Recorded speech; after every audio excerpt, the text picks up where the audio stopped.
والصلاة والسلام على سيد الأنبياء والمرسلين. قال الله تعالى وتبارك في القرآن المجيد والفرقان الحميد. بسم الله الرحمن الرحيم. يا أيها الذين آمنوا اذكروا الله ذكرا كثيرا.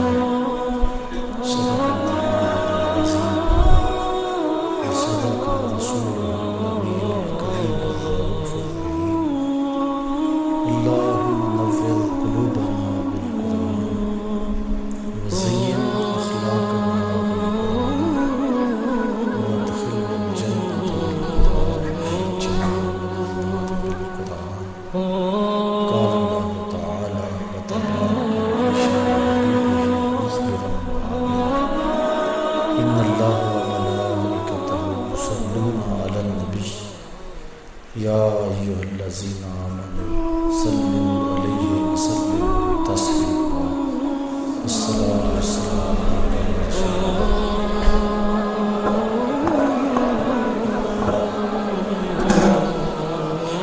الصلاة والسلام عليك يا رسول الله وعلى آلك وأصحابك يا محبوب رب العالمين. تمام حمد و ثنا، تعریف و توصیف اللہ جل مجدہ الکریم کی ذات پاک کے لیے، جو خالق کائنات بھی ہے اور مالک شہنشاہات بھی. اللہ جل وعلا کی حمد و ثنا کے بعد حضور نبی اکرم شفیع امم رسول محتشم نبی مکرم، اللہ کے پیارے امت کے سہارے، رب کے محبوب، دانائے غیوب، مالک رقاب امم، فخر عرب و عجم، والی کون و مقام، سیاہ لا مقام، سید انس و جان، سرور لالا رخم، نیر تاباں، سرنشین مہوشم، ماہ خوباں، شہنشاہ حسین، تتیمہ دوران، سرخیل زہر جمل، جلوہ صبح ازل، نور ذات لم یزل، باعث تکوین عالم، فخر آدم و بنی آدم، نیر بدھا، رازدار ما اوحا، شاہد ما طغا، صاحب علم نشر، معصوم آمنہ احمد مجتبیٰ، حضرت محمد مصطفیٰ صلی اللہ علیہ وسلم کے حضور ناز میں اپنی عقیدتوں، ارادتوں اور محبتوں کا خراج پیش کرنے کے بعد واجب الاحترام ذوی الاحتشام برادران اسلام، السلام علیکم ورحمۃ اللہ وبرکاتہ. ذکر کی فضیلت اور اس کے اثرات پر کچھ باتیں میں نے آج کی اس نشست میں آپ کے گوش گزار کرنی ہے. بارگاہ رب العزت میں دعا ہے کہ مجھے حق کہنے کی اور ہم سب کو عمل کی توفیق عطا فرمائے. قرآن مجید کے جو بابرکت کلمات میں نے آپ کے سامنے تلاوت کرنے کا شرف حاصل کیا، اللہ تعالیٰ جل شانہ نے ان میں ارشاد فرمایا، اے ایمان والو، اللہ کا کثرت سے ذکر کرو. ذکر یاد کرنے کو کہتے ہیں. اللہ تعالیٰ جل شانہ کا ذکر کیا مفہوم رکھتا ہے؟ میرے خیال کے مطابق حضرت شیخ مجدد الفسانی علیہ رحمہ کا قول اس پہ قول فیصل ہے. آپ فرماتے ہیں، حقیقت الذکر رفع الغفلہ. ذکر کی حقیقت یہ ہے کہ غفلت زائل ہو جائے. ایک آن کے لیے بھی اپنے رب سے بندہ غافل نہ رہے، یہ مقصود ہے. چونکہ اگر غفلت زائل ہو گئی تو بندہ ہر لمحہ ہر آن ذاکر ہے. اس کی زبان ذکر کر رہی ہے یا نہیں. یہ آگے سنتے ہیں ذکر کی، ذکر لسانی، ذکر قلبی، ذکر روحی، ذکر سری، ذکر خفی، ذکر اخفا، یہ اقسام ذکر ہے۔ لیکن حقیقت ذکر غفلت کا زائل ہو جانا ہے۔ ایک دم بھی بندہ اپنے مالک سے غافل نہ رہے، اور حضرت سلطان باہو علیہ رحمہ فرماتے ہیں جو دم غافل سو دم کافر، سن مرشد اے کو پڑھایا ہو، ایک لمحہ بھی اس کی یاد سے غافل نہ رہو، کیونکہ غفلت موت ہے، دل کو برباد کر کے رکھ دیتی ہے۔ اللہ کے محبوب علیہ السلام نے ارشاد فرمایا، الشیطان جاسم علی قلب ابن آدم فاذا ذکر اللہ خنسا واذا غفل وسوسا۔ شیطان اولاد آدم کے دل پہ قبضہ جما کے بیٹھ جاتا ہے، جب یہ اللہ کا ذکر کرتا ہے تو بھاگ جاتا ہے، اور جب یہ ذکر الہی سے غافل ہوتا ہے تو دل میں وسواس ڈالنا شروع کر دیتا ہے۔ اللہ علیہ رحمہ مرقات میں اس حدیث کے تحت لکھتے ہیں، کیا وسوسہ سبب ہے غفلت کا یا غفلت سبب ہے وسوسے کا؟ بندہ غافل ہوتا ہے تو شیطان وسوسے ڈالتا ہے، یا شیطان وسوسے ڈالتا ہے تو بندہ غافل ہوتا ہے؟ غفلت کی وجہ سے وسوسہ پیدا ہوتا ہے یا وسوسے کی وجہ سے غفلت پیدا ہوتی ہے؟ ان دونوں میں سے کیا ہے؟ تو آپ فرماتے ہیں کہ حدیث کے لفظ ہیں اذا غفل وسوسہ، جب بندہ غافل ہوتا ہے تو شیطان وسوسے ڈالتا ہے، اس لیے یہ غافل نہ ہو تو شیطان کو موقع ہی نہ ملے، تو اس کو ہر وقت اپنے رب کے ذکر میں رہنا ہوگا تاکہ شیطان اس کے اوپر قابض نہ ہو سکے۔ پھر ہر عضو بدن کا ایک الگ ذکر ہے۔ میں نے کل کی نشست میں علامہ اقبال کے روحانی مرشد مولانا روم نے جس شخص کی مدح و ستائش کی، حضرت شیخ فرید الدین عطار، اس کا تذکرہ آپ کے سامنے رکھا تھا۔ شیخ فرید الدین عطار فرماتے ہیں کہ ہر عضو بدن کا الگ ذکر ہے۔ فرماتے ہیں کان کا ذکر استماع قول حق، ذکر گوش، اللہ کے قول کو سننا یہ کان کا ذکر ہے۔ تسبیح و تحلیل کرنا یہ زبان کا ذکر ہے۔ قدرت الہی میں غور و فکر اور تدبر کرنا یہ آنکھ کا ذکر ہے۔ دکھیوں مصیبت زدوں کی مدد کرنا یہ ہاتھ کا ذکر ہے۔ مسجد کی طرف اور نیک مجالس کی طرف چل کے جانا یہ پاؤں کا ذکر ہے۔ اپنے مالک کے لیے تڑپنا، اس کی آرزو میں مچلنا یہ دل کا ذکر ہے۔ تو ہر عضو بدن کا ایک الگ ذکر ہے، اور اس عضو بدن کو اس ذکر میں مصروف رہنا چاہیے، اور کثرت سے ذکر اللہ کی رحمتوں کا بندے کو حقدار بناتا ہے۔ میرے اور آپ کے آقا و مولا حضور ختم المرتبت صلی اللہ علیہ وآلہ وسلم نے ارشاد فرمایا، ذاکر اللہ فی الغافلین کشجرۃ الخضراء فی وسط الحشیم۔ غافلوں میں اللہ کا ذکر کرنے والا ایسا ہے جس طرح سوکھی سڑی گھاس کے اندر شجر سایہ دار ہوتا ہے۔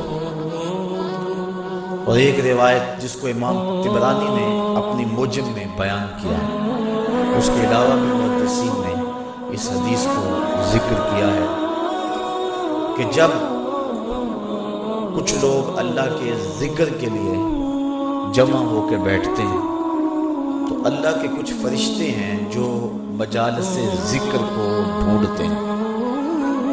ان کی تخلیق کا مقصد یہ ہے کہ مجالس ذکر میں جائیں، آفاق کے کونے کونے اور گوشے گوشے میں وہ سیر میں رہتے ہیں ہر وقت، اور جہاں مجالس ذکر ملیں وہ پہنچ جاتے ہیں۔ تو جب کسی جگہ پہ ذکر ہو رہا ہو تو وہ فرشتے پہنچتے ہیں وہاں اور اپنے نوری پروں سے اس محفل کو ڈھانپ لیتے ہیں، اور اس غرض سے اور گھومنے والے فرشتوں کو آواز دیتے ہیں۔ وہ آواز بھی بیان فرمائی حدیث میں، کہتے ہیں ہلمو الی بغیتکم، ہلمو الی حاجتکم، اور میاں جس کو تم ڈھونڈ رہے ہو وہ تو یہاں ہے، ادھر آ جاؤ، تمہاری چاہت یہاں ہے۔ تو فرشتے پھر وہاں جمع ہونا شروع ہو جاتے ہیں، یہاں تک کہ اس مجلس سے لے کر آسمان تک فرشتوں کی قطاریں لگ جاتی ہیں۔ جو ذکر ہوتا ہے اس کو لے کر اپنے رب کے حضور فرشتے حاضر ہوتے ہیں، باوجود علم کے اللہ تعالیٰ پوچھتا ہے میرے فرشتوں کہاں سے آئے ہو؟ عرض کرتے ہیں مالک فلاں جگہ کچھ لوگ تیرے ذکر میں بیٹھے ہوئے تھے۔ اللہ تعالیٰ جل شانہ ارشاد فرماتا ہے کہ وہ میرے بندے کیا کرتے تھے؟ یا اللہ تیری تسبیح بولتے تھے، تیری بڑائی اور بزرگی بیان کرتے تھے۔ اچھا فرشتوں وہ چاہتے کیا تھے؟ مالک تیری جنت کے طالب تھے۔ اللہ تعالیٰ ارشاد فرماتا ہے کیا انہوں نے میری جنت کو دیکھا ہے؟ عرض کرتے ہیں مالک نہیں دیکھا۔ ارشاد ہوتا ہے اگر دیکھ لیتے، فرشتے عرض کرتے ہیں مالک پھر تو شدید اشتیاق ہوتا۔ اچھا اور کیا چاہتے تھے؟ یا اللہ تیرے دوزخ سے پناہ مانگتے تھے، میرے دوزخ کو انہوں نے دیکھا ہوا ہے؟ یا اللہ دیکھا نہیں، اگر دیکھ لیتے تو پھر تو بہت زیادہ ڈر اور خوف ان کے سینے میں آ جاتا۔ اللہ تعالیٰ ارشاد فرماتا تم گواہ ہو جاؤ میں نے اپنے ان بندوں کی مغفرت فرما دی۔ جب فرشتوں کو یہ مجدہ جاں فضا ان بندوں کی بخشش و مغفرت کا ملتا ہے تو وہ عرض کرتے ہیں کہ مالک اس مجلس کے اندر کچھ لوگ اس غرض سے نہیں آئے تھے، مجلس میں موجود کچھ لوگوں سے انہوں نے ملنا تھا، تو وہ ان کے انتظار میں آ کے مجلس کے کونے میں بیٹھے رہے کہ جب وہ فارغ ہوں گے تو ہم ان سے ملیں گے۔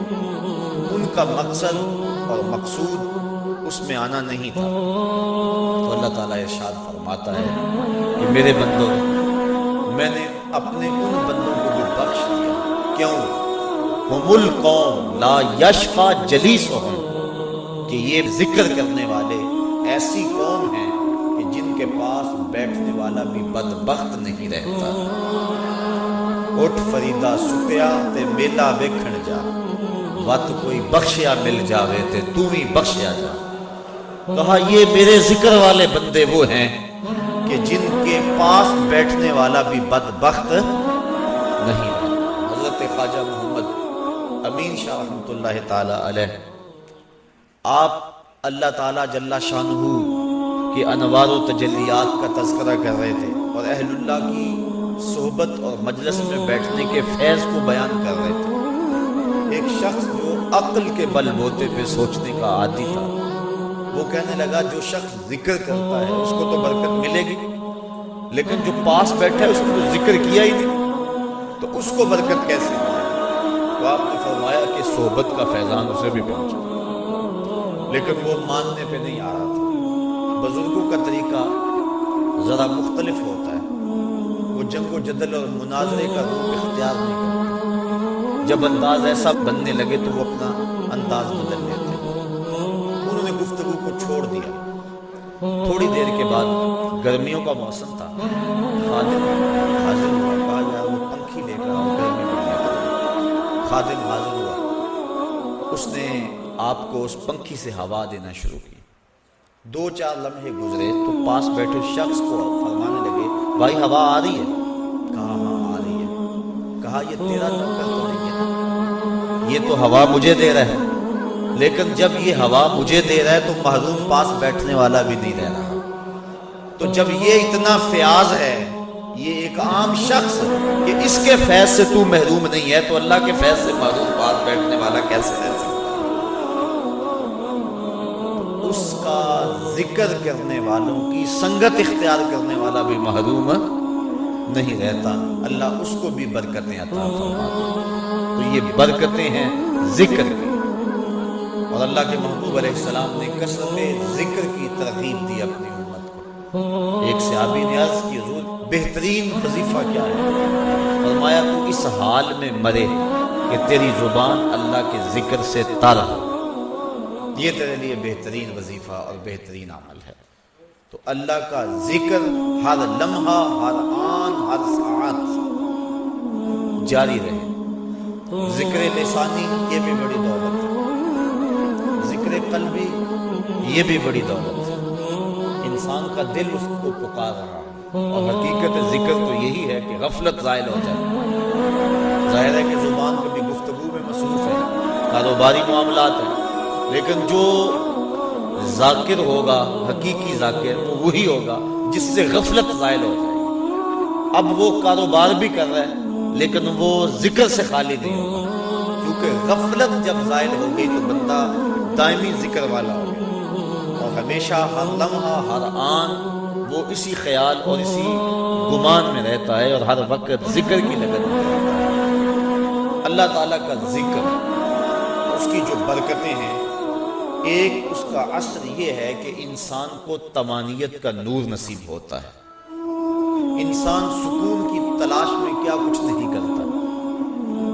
آج کل لوگ مری جا رہے ہیں کہ وہاں موسم کے لطف سے مالا مال ہو، کوئی پربتوں کی کتاروں میں سکون تلاش کرتا ہے، کوئی عالی نصب کوٹھیوں میں سکون تلاش کرتا ہے، کوئی خوبصورت عورت کے پہلو میں سکون تلاش کرتا ہے، کوئی دولت کے انبار میں سکون تلاش کرتا ہے، اقتدار کی بچھی ہوئی مسندیں سکون آور سمجھی جاتی ہیں، لیکن پوچھ لو ان سب کو کہ سکون ہے؟ نہ عالی نصب کوٹھیوں میں سکون، نہ عظیم الشان بنگلوں میں سکون، نہ اقتدار کی بچھی ہوئی مسند پہ سکون۔ سکون بندہ وہاں سے ڈھونڈ رہا ہے جہاں سکون ہے ہی نہیں۔ کیسے سکون ملے گا؟ سکون باہر سے نہیں آتا، سکون کے سوتے تو اندر سے پھوٹتے۔ وقتی طور پہ ان چیزوں سے کوئی تھوڑا سا دل بہل جاتا ہے، لیکن حقیقی سکون ان چیزوں سے نہیں۔ اقتدار مل گیا، دولت مل گئی، شہرت مل گئی، عزت مل گئی، تو وقتی طور پہ جو ہے وہ خوشی ہوئی، اور اس کو بندہ بعض کا سکون سمجھ لیتا ہے، لیکن وہ سکون نہیں ہوتا، وہ وقتی ایک مسرت ہوتی ہے جو زائل ہو جاتی ہے۔ سکون کے سوتے اندر سے پھوٹتے ہیں۔ میں مثال دیا کرتا ہوں کہ جتنی مرضی بارش برسے، کبھی بارش کے پانی سے کنواں نہیں بھرتا۔ اوپر سے جتنی مرضی بارش آئے، کچھ چند قطرے پانی کے کنویں کے اندر آ جائیں گے، کنواں کیسے بھرتا ہے؟ نیچے سے جو سوتے پھوٹتے ہیں وہی کنویں کو مالا مال کرتے ہیں۔ اسی طرح سکون کے سوتے باہر سے نہیں اندر سے پھوٹتے ہیں، اور وہ دل سے پھوٹتے ہیں۔ اس لیے فرمایا الا بذکر اللہ تطمئن القلوب، اگر سکون ڈھونڈتے ہو اس کا نام جپو، تمہارے دکھی دل کو قرار آ جائے۔ تو سکون اس کی یاد میں ہے، سکون اس کے ذکر میں ہے۔ اور بعض عقل پرست لوگ کہتے ہیں کہ یاد کرنے میں، ذکر کرنے میں سکون کیسے ہے؟ جبکہ موجودہ سائنس نے اس بات کو تسلیم کیا ہے کہ جو الفاظ ہیں ان کے اثرات ہوتے ہیں۔ آپ پھول کا نام لیں تو طبیعت میں خوشی آئے گی کہ نہیں آئے گی؟